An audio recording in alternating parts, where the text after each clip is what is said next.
ইরাকে মার্কিনীদের হামলার পরে সবার আড়ালে চলে যান ইরাকের প্রেসিডেন্ট সাদ্দাম হুসাইন। মার্কিনীদের টার্গেটের প্রথমেই থাকেন সাদ্দাম হুসাইন।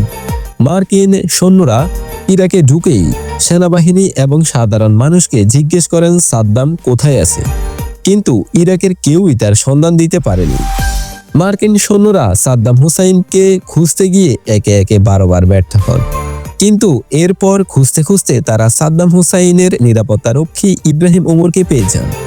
ইব্রাহিম ওমরকে মারধর আর ভয়ভীতির মাধ্যমে সাদ্দাম হুসাইনের অবস্থানের কথা জানতে তাকে বাধ্য করেন।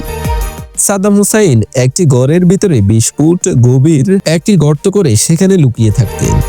সেখান থেকে সাদ্দাম হুসাইনকে উদ্ধার করে আনেন মার্কিন সৈন্যরা। পরবর্তীতে সাদ্দাম হুসাইনকে ঈদুল আজহার দিন ফাঁসিতে ঝুলিয়ে তাকে হত্যা করা হয়।